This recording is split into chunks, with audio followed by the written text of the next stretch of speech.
At heto naman ngayon, i-revive ko ngayon tong Valk 3 ko. Ito yung unang Valk. Last 3 years ago pa to. Ito yung core niya. Ito kasi yung nasira sa kanya. Kaya ngayon may core na ako. Tsaka may mga lube na ako pang setup. Magnet. Tsaka sticker. I-revive ko ngayon to. Mag-uumpisa ako ngayon sa paglilinis sa mga piece. Tsaka pagmamagnet.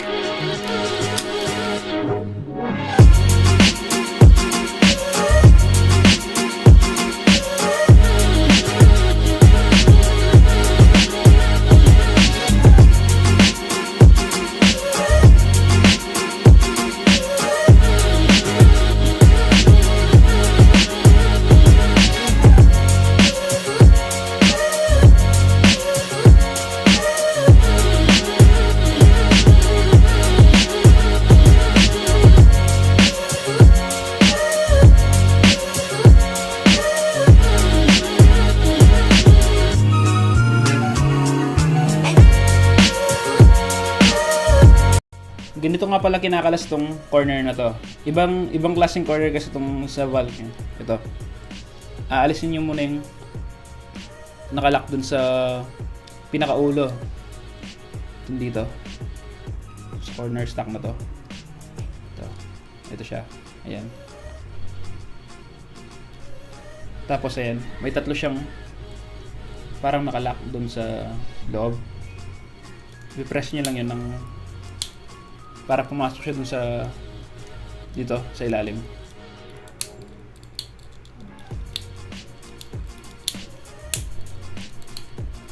Medyo mahirap lang siya, pero ayan, maalis siya. Ayan, kung makikita nyo yan, ayan.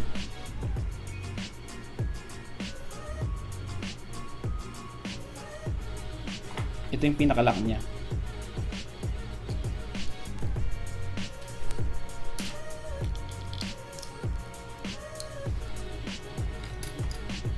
At ngayon, i-magnetize ko muna sila. Yung corner tsaka edge.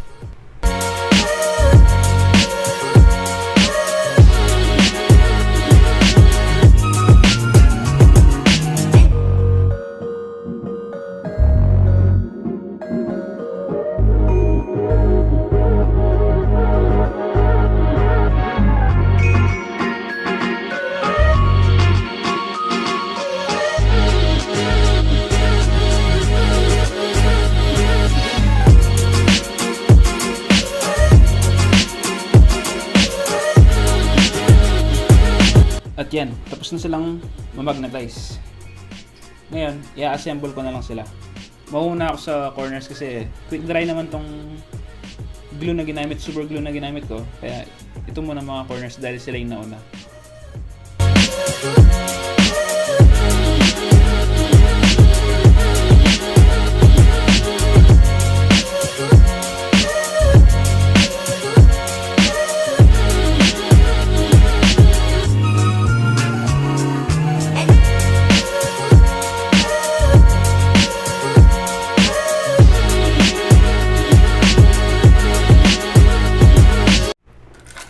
Ayan.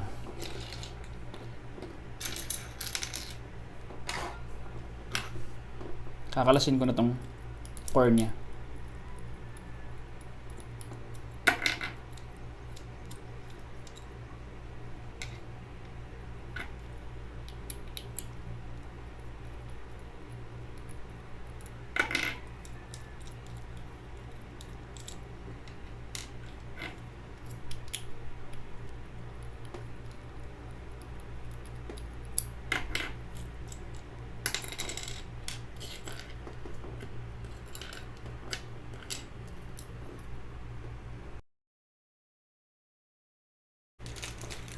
Ito na yung replacement core. Ito yung luma.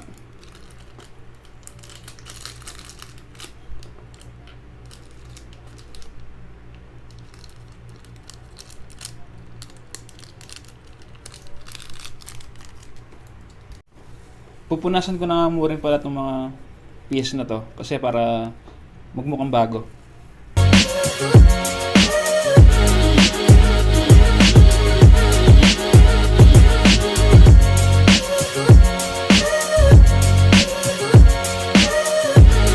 A-assemble ko na ngayon tong core, tsaka lalagyan ng cubicle block.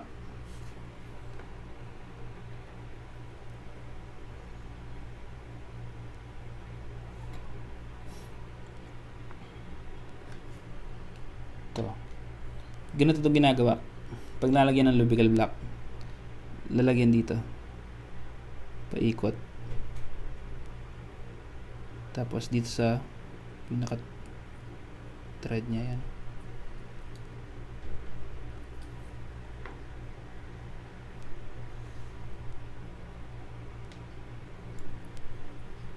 Nalagyan din dito.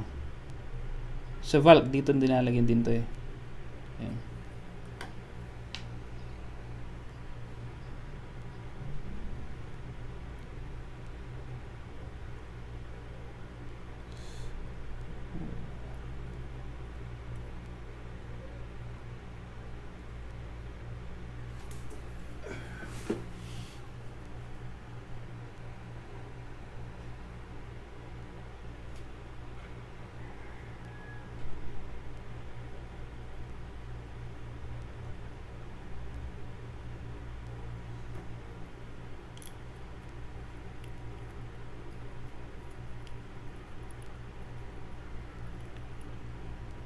Hanggang dun lang sa pinakadulo ng thread. Ito thread ito. Yan. Tapos, lalagyan din dito. Dito sa pinaka. Yan.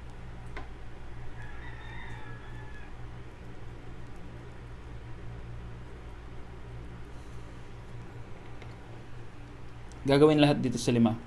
Dito sa 6. Di ba pa?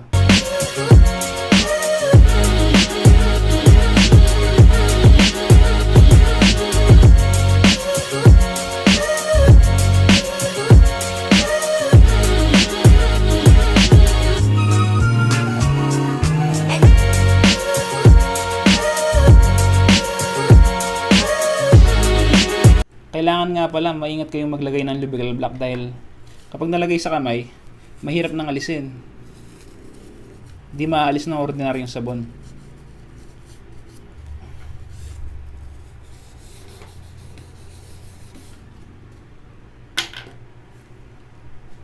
At yan. Pupunasan ko pa ulit dito, sa side na to.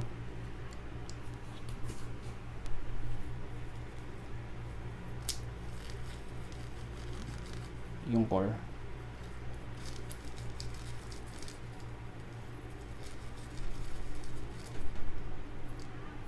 Yan. At a-assemble ko na siya.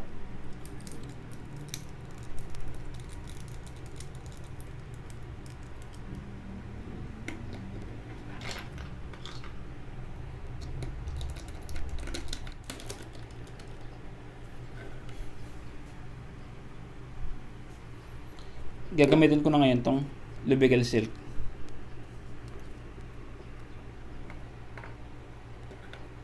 Para dito sa edge na to.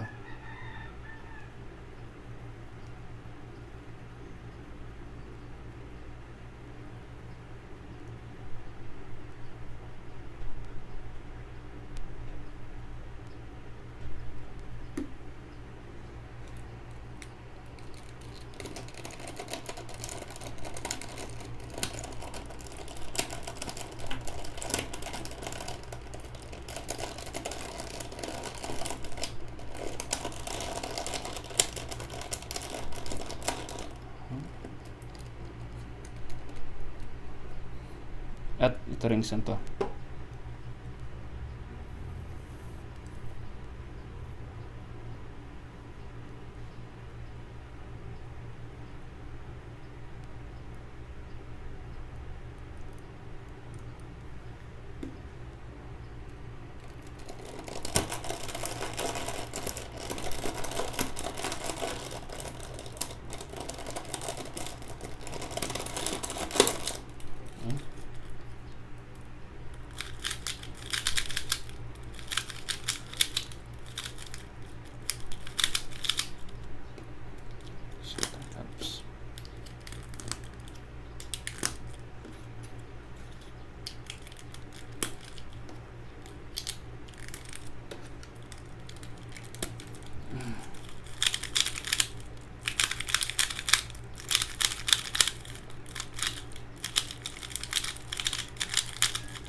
lalagyan ko ng DNM37 para mag-smooth siya.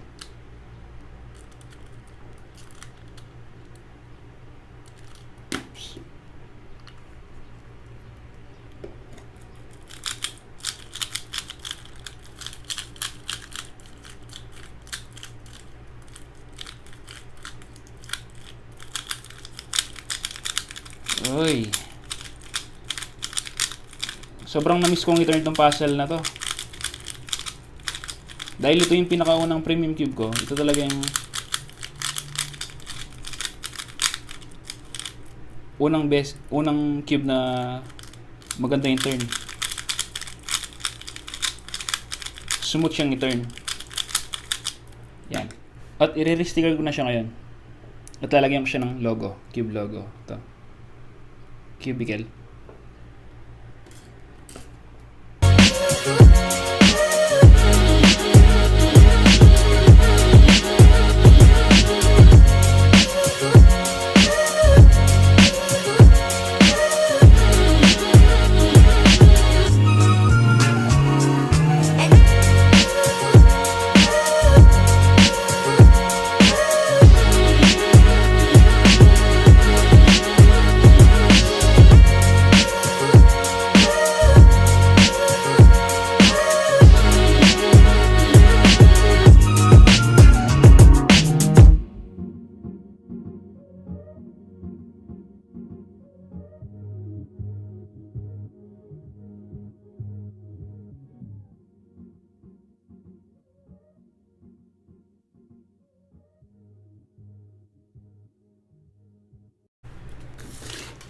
At ito na yung finished product.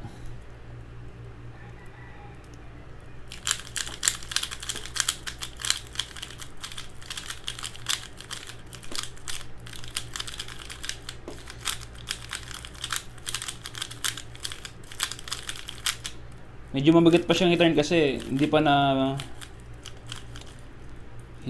ano yung lube. Hindi pa na breaking yung lube. Kaya medyo gami pa yung pakiramdam niya. Yung feel.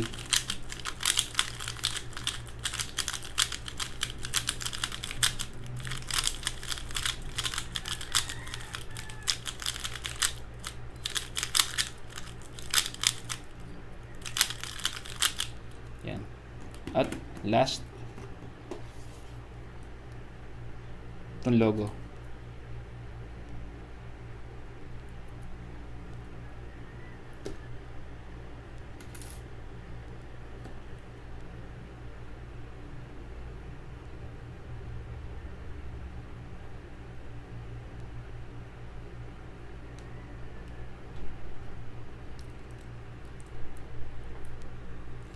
Cubicle.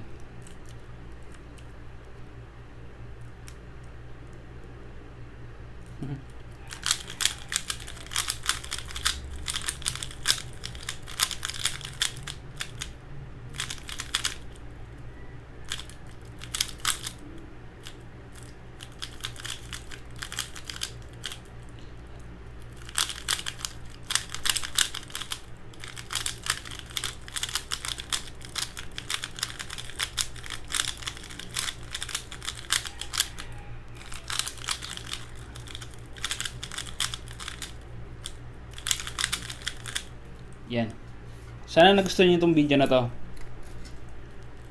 Kung hindi pa kayo nagsasubscribe sa channel ko, i-click nyo na yung subscribe button tsaka yung notification bell icon para ma-notify kayo sa mga susunod ko pang mga video o kaya tutorial. Yan.